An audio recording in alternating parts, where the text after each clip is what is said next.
श्री स्वामी समर्थ. जय जय स्वामी समर्थ. माझ्या स्वामी कृपा चॅनलमध्ये सर्वांना नमस्कार. स्वामी महाराजांच्या कृपेने तुमच्या सर्व चांगल्या इच्छा पूर्ण होत ही स्वामी महाराजांच्या चरणी प्रार्थना करते आणि आजच्या या नवीन व्हिडिओला सुरुवात करते. 2 मार्चला आहे होळी. 2 मार्चला संध्याकाळी प्रदोष काळामध्ये होळी प्रज्वलित केली जाईल आणि होळी प्रज्वलित केल्यानंतर दुसऱ्या दिवशी होळीची जी राख आहे, जिलाच बघा ज्याला होळीचं भस्म असंही म्हटलं जातं, तर ते अनेक जण आपल्या घरी घेऊन जातात. पण हे भस्म किंवा ही होळीची ही राख घरी घेऊन गेल्यानंतर नक्की काय करायचं? तुमच्या आर्थिक समस्या दूर करण्यासाठी होळीची ही राख तुम्हाला नक्कीच मदत करू शकते. पण ही कधी बघा ही होळीची राख कशी आणि त्याचबरोबर त्याचा उपाय कसा करायचा, कुठल्या प्रभावी उपाय आहे, आपण या होळीच्या भस्माचा कसा करू शकतो, याची सगळी माहिती या व्हिडिओत मी तुमच्यासोबत शेअर करणार आहे. त्याचबरोबर असं कुठलं बघा इतरही प्रभावी उपाय आहेत जे होळीच्या दिवशी केल्यानं आपल्या घरातल्या अडचणी, आर्थिक समस्या दूर होऊ शकतात. ते सुद्धा या व्हिडिओत मी तुमच्यासोबत शेअर करणार आहे. होळी पौर्णिमा लक्ष्मी प्राप्तीसाठी उपासना करण्याचा दृष्टीने अतिशय उत्तम मानली जाते आणि त्यामुळेच तुम्हाला होळीच्या दिवशी सकाळी एकच छोटंसं काम करायचं आहे. त्यामुळे तुम्हाला आर्थिक लाभ होऊ शकतात. तुमच्या आर्थिक अडचणीसुद्धा ज्या आहेत तर त्या सुटू शकतात. त्याचबरोबर तुमची कर्जमुक्तीसुद्धा होऊ शकते. पण काय करायचं, चला तर जाणून घेऊया. तर होलिका दहन फाल्गुन महिन्यातील पौर्णिमेला केलं जातं. रंग, आनंद आणि आनंदासोबतच वाईट वृत्तीवर विजयाचा हा सण आहे. होलिका दहन केल्याने आजूबाजूच्या नकारात्मक शक्तीचा नाश होऊन जीवनात आनंद निर्माण होतो. जीवनात सकारात्मकता येते, सुख समृद्धी येते. अशा सगळ्याच दृष्टीने होळीचा सण खूप खास आहे आणि हीच सकारात्मकता आपल्याही आयुष्यात, आपल्याही जीवनात यावी यासाठीच होळीचा हा सण अगदी श्रद्धेने आपण आपल्या करत असतो आणि त्याचबरोबर होळीची ही राख अगदी श्रद्धेने आपण आपल्या कपाळाला लावतो.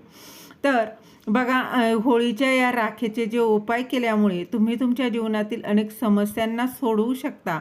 आर्थिक संकट आहेत, आर्थिक जी काही चणचण आहे, पैशासंबंधीची जी चणचण आहे ती दूर करण्याचा सुद्धा उपाय यामध्ये मी तुम्हाला सांगणार आहे.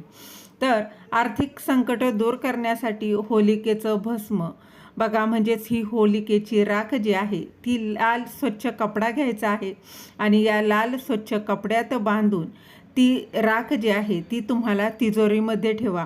तसंच या राखेची छोटीशी पुडी बनवा आणि ती पुडी तुम्ही तुमच्या पर्समध्ये देखील ठेवू शकता. त्यामुळे तुमची आर्थिक स्थिती चांगली होईल.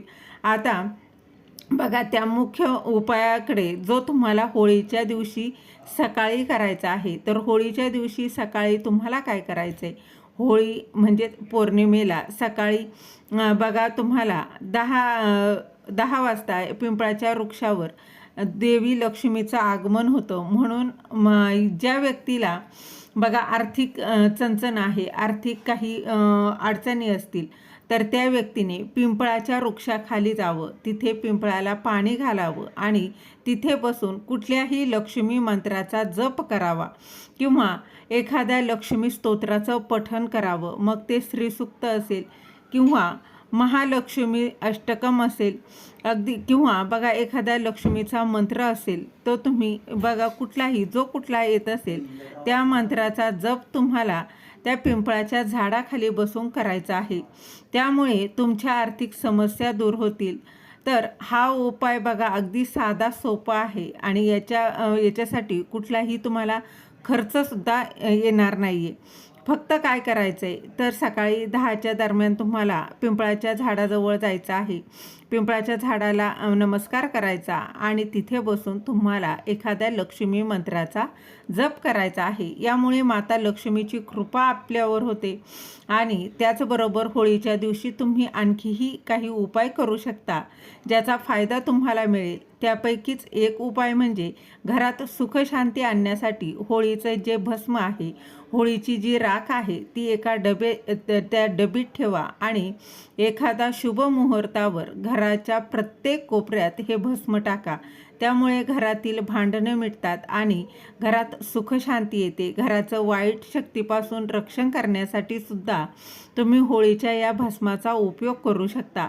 त्यासाठी तुम्हाला काय करायचं आहे, जर घरात बघा तुमच्या एखादं लहान मूल सतत आजारी पडत असेल तर होलिकेचं हे राख आहे ती एका कपड्यात बांधून त्या मुलाच्या उशाशी ठेवा आणि त्या व्यक्तीच्या कपाळाला सुद्धा ही भस्म लावा, ही राख लावा.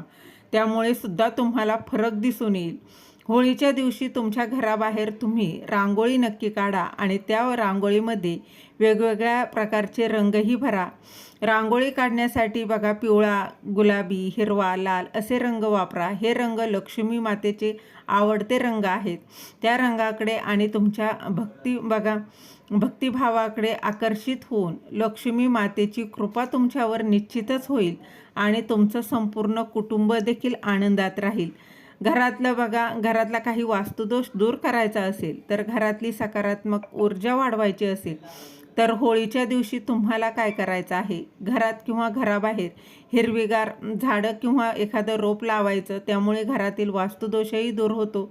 तसंच घरातील सदस्यांमध्ये वाद होत असतील तर तेही दूर होत असतात. आणखीन एक उपाय जो तुम्ही अगदीच करू शकता, तुमच्या जर वैवाहिक जीवनात जर अडचणी येत असतील तर होळीच्या दिवशी घरात राधाकृष्णाची एखादी प्रतिमा, एखादा फोटो किंवा मूर्ती स्थापित करा.